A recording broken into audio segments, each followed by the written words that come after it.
নমস্কার বন্ধুরা, অঙ্কিতা রান্নাঘরে সবাইকে স্বাগত জানাচ্ছি। আজকে দেখাবো কিভাবে খুব সহজ উপায়ে আপনারা বাড়িতেই রেস্টুরেন্টের মতন ডিম কষা বানিয়ে নিতে পারবেন।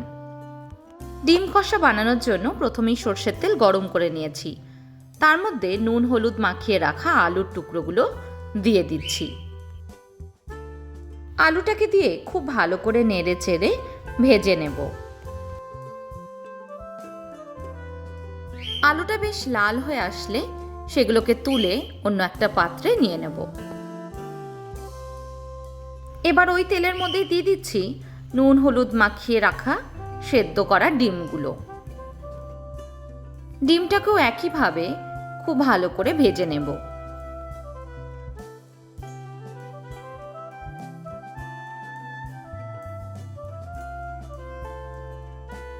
ডিমটা ভাজা হয়ে গেলে একইভাবে তুলে আমি অন্য একটা পাত্রে নিয়ে নিচ্ছি।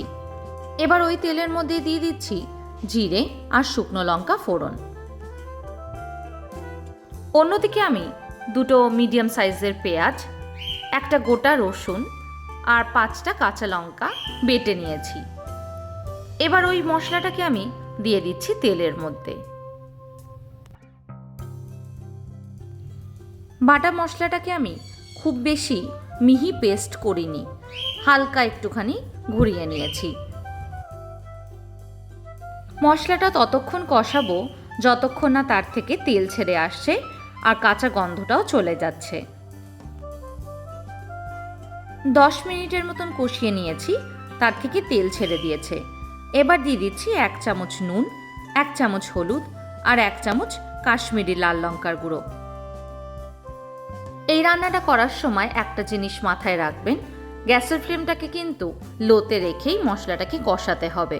মশলাটা যত ভালো করে কষানো হবে তার টেস্টও সেমনি ভালো হবে।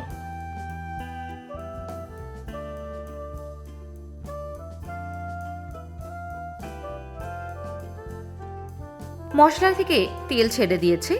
এবার দিয়ে দিচ্ছি অল্প একটুখানি গরম জল। গরম জলটা দিয়ে আবারও কষাতে থাকবো।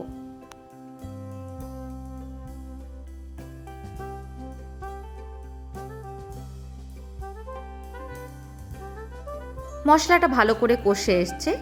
এই সময় দিয়ে দিচ্ছি আগে থেকে ভেজে রাখা আলুর টুকরোগুলো। 4 থেকে 5 মিনিটের জন্য খুব ভালোভাবে আলুটাকে আমি মশলার সাথে মিশিয়ে নেব।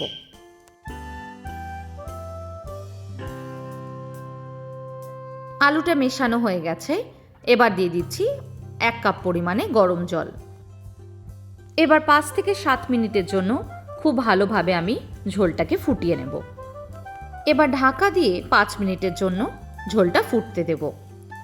ঢাকাটাকে খুলে একবার করে ভালো করে নেড়ে নিতে হবে। আমার চ্যানেলে নতুন বন্ধু হয়ে থাকলে চ্যানেলটা সাবস্ক্রাইব করে দেওয়ার অনুরোধ রইল।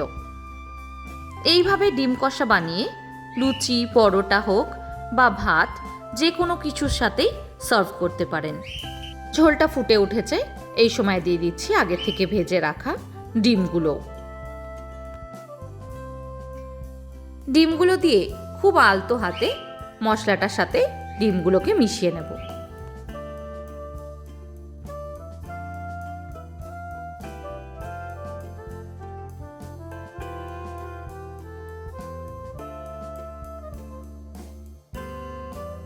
ডিমটা ভালো করে মেশানো হয়ে গেছে।